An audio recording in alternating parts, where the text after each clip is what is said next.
So ito guys, no, yung wire niya nakakonect dito sa wire dito, no. Oh, di-disconnect lang natin 'yan, no.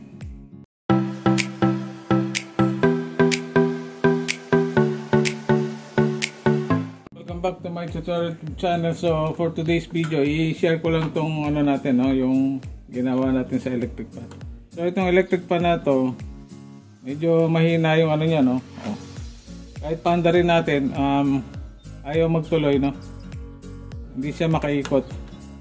Pero pagka binuksan natin to, no, patayin muna natin.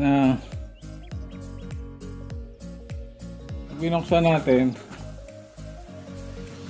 natin at tinulungan natin, ayan, oh, magtutuloy-tuloy. Aandar naman, no. Ayan.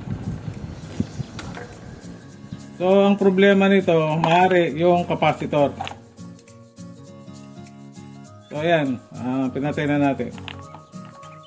So yung sinasabi kong capacitor, ito yun, ano, ito yung capacitor, maaaring sira na siya. So para hindi na tayo mag-doubt, papalitan natin yan, no. Pwede rin naman natin testerin yan, kaya lang ito nga basic lang, hindi ko na i-ano sa inyo na check-in pa yan, no. Palitan na lang natin. So ito, pag pinalitan nyo, may nabibili tayong capacitor sa mga gawaan na ng electric fan. Yan, ito. Kamukha lang sila. So, kasi ito yung capacitor na magpapabilis ng ating electric fan. So, yung model nito, ipapakita nyo lang dun sa bibilan nyo ng electric fan, no? Ay, ng capacitor. Itong CBB61. 2 microfarad. So, pagka bumili kayo doon, papakita nyo lang tong model na doon at makakabili na kayo. Ito ay binili ko 50 pesos lang. So pag pinagawa nyo to sa paggawaan, siguro ubos kayo 350 to 400. So kung papalitan nyo to, makakatipid kayo. So tara, palitan na natin. So tanggalin na natin yung wire na. Ayan.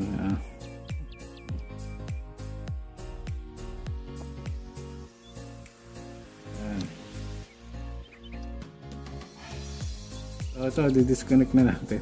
Putulin natin. Oh, madali lang na palitan to, no? Ayan. Isang screw lang siya dito, no? And pwede na natin itong ipalit yan. Ang bago nating capacitor. I-screw lang natin ulit.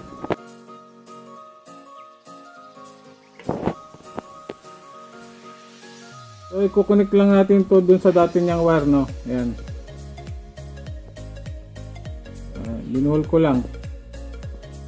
Kung wala kayong soldering iron, lagyan nyo lang to ng ano, electrical tape.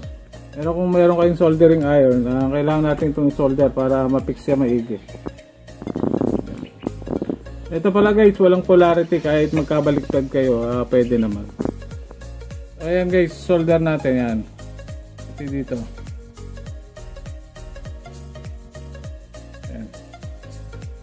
Ayan guys, balutan natin ng electrical tape.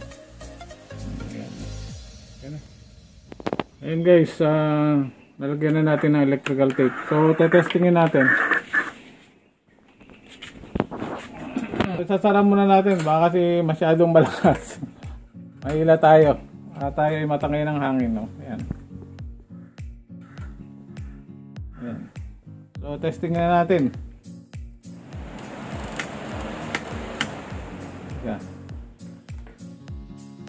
So, ayan, oh, makita natin sobrang bilis.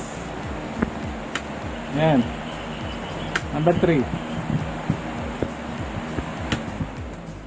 So guys, ganun lang, no? Ganun lang kasimple. Pagka napalitan na natin, naayos na natin yung ating electric fan. So guys, sana may natutunan kayo, no, sa video ko na ito. Don't forget to like, subscribe to my YouTube channel. Thank you po. Ingat. God bless. Bye.